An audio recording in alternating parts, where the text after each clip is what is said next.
الله العلي العظيم وصدق رسوله النبي الكريم. محترم بزرگوں اور دوستوں، اللہ تبارک تعالیٰ کا بے حد شکر احسان ہوا کہ اللہ تبارک تعالیٰ نے ہم سبوں کو اس ادارے میں آنے کی توفیق عطا فرمائی. بزرگوں دوستوں، 2-4 منٹ کے بعد انشاءاللہ دعا ہو جائے گی. آپ سے یہ عرض کرنا کہ آپ جس ملک کے اندر رہتے ہیں یہ ملک ہمارا ہندوستان ہے، اور اس ہندوستان کو آزادی دلانے کے اندر ہماری بے شمار قربانیاں ہیں، ہمارے اکابرین کی بڑی بڑی قربانیاں ہیں، تب جا کر کے یہ ملک آزاد ہوا. آپ کو معلوم ہونا چاہیے کہ اس ملک کے اندر انگریز قابض ہو گیا تھا، اور انگریز کو بھگانے کے لیے سب سے پہلے علماء کرام ہی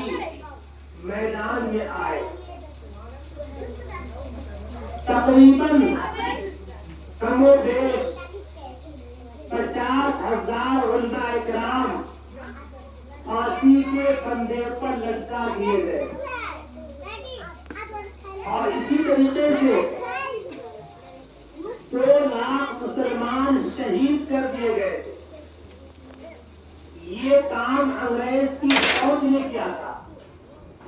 لیکن نہ تو علماء کرام نے ہمت ہاری اور نہ تو مسلمانوں نے ہمت ہاری. اپنی تحریک کو جاری رکھا. چنانچہ تاریخ بتلاتی ہے کہ سن 1857 عیسوی کے اندر شامی کے میدان کے اندر انگریز کی فوج سے ایک بہت بڑی جنگ ہوئی، جس جنگ کے اندر بڑے بڑے علماء کرام شہید کر دیے گئے اور لاکھوں مسلمان قتل کر دیے گئے. اس کے بعد دلی کے گلیوں میں، دلی کے سڑکوں کے اندر خون کی ندیاں بہہ رہی تھی، اور بڑی تعداد کے اندر مسلم عورتیں بیوہ ہو گئی تھی. ایسے حالات کے اندر انگریز کی فوج نے ہمارے مسلم یتیم بچوں کے ہاتھ کو پکڑ کر اپنی آغوش میں لے جا رہا تھا، اپنی تربیت لے جا رہا تھا کہ ان کو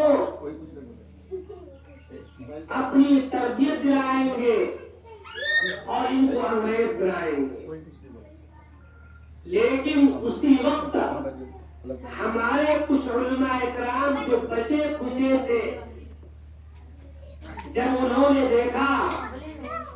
انگریز ہماری قوم کے بچوں کو اپنی آغوش میں لے کر جا رہے ہیں، اپنی تربیت میں لے کر جا رہے ہیں،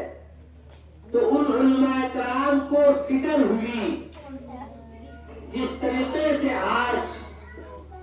مولانا مبشر صاحب مظاہری جو کہ اسی گاؤں کے رہنے والے ہیں، انہوں نے اپنے گاؤں کے اندر دیکھا کہ بڑی تعداد کے اندر ہمارے گاؤں کے بچے بھٹک رہے ہیں اور بری تربیت میں جا رہے ہیں. تو ان کو ایک فکر ہوئی کہ اس گاؤں کے اندر ایک ادارہ قائم کیا جائے جس ادارے کے اندر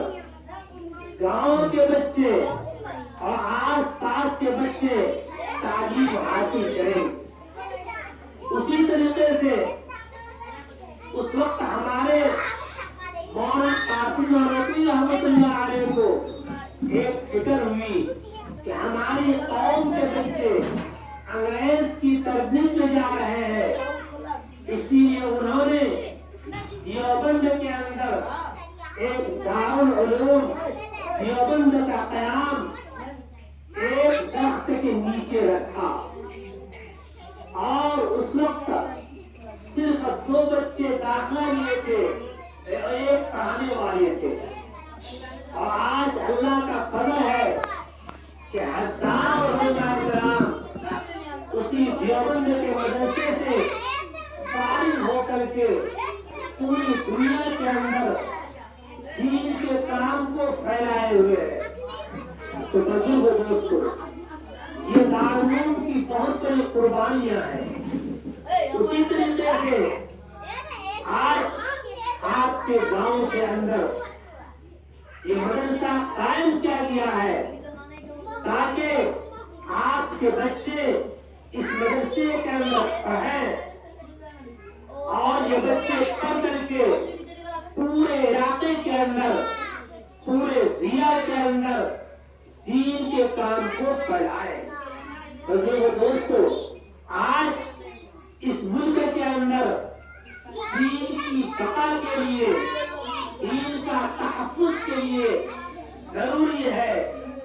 مکتب کا قیام، مدرسے کا قیام۔ آج جو ملک کے حالات ہے، حالات یہ کہہ رہا ہے کہ کس طریقے سے مسلمانوں کے تشخص کو، مسلمانوں کی نشانیوں کو، مسلمانوں کے علامات کو، اور مسلمانوں کے داڑھی ٹوپی کو، مسلمانوں کے مساجد کو، مسلمانوں کے قبرستان کو، مسلمانوں کے مدارس کو نیست نابود کر دیا جائے۔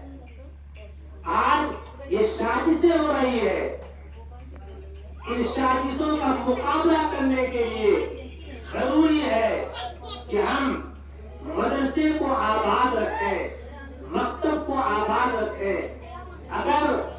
یہ مدرسہ آباد رہے گا، یہ مکتب آباد رہے گا،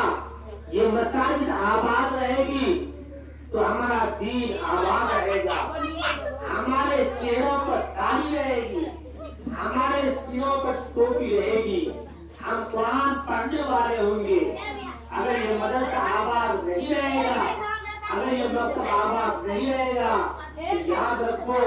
10 سال کے بعد، 20 سال کے بعد کوئی قرآن پڑھنے والا نہیں ملے گا، کوئی اردو کتاب پڑھنے والا نہیں ملے گا، تو فضائل اعمال پڑھنے والا نہیں۔ اسی لیے بزرگوں دوستو، ضروری ہے مدرسے کو آباد رکھنا، مکتب کو آباد رکھنا، اور صرف یہ ہمارا آباد رکھنا ہی نہیں ہے، آپ جو کام بھی کریں اس کام کے اندر اگر آپ کی نیت اخلاص کے ساتھ ہو، وہ کام آپ کے نام اعمال کے اندر نیکی کا ذریعہ بن جائے۔ مثال کے طور پر آپ جو یہاں بیٹھے ہوئے ہیں، آپ جو یہاں آئے ہوئے ہیں، صرف اس نیت سے آئے ہیں کہ دین کی بات کو سننے کے لیے، علماء کرام کی بات کو سننے کے لیے ہم مدرسے میں جا رہے ہیں، تو آپ کا بیٹھنا آپ کے نام اعمال کے اندر نیکی لکھی جائے۔ اسی طریقے سے اگر آپ کھیتی باڑی کرتے ہیں، آپ کسان ہیں، آپ کھیتی کرتے ہیں، اور آپ کھیتی کرنے کے لیے کھیت میں گئے، نماز کا وقت ہوا،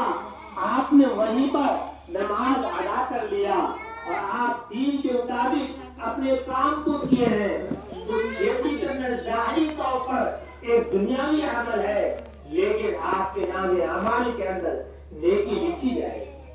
گویا کہ آپ کا 24 گھنٹے کا جو بھی عمل اگر اخلاص کے ساتھ ہوگا،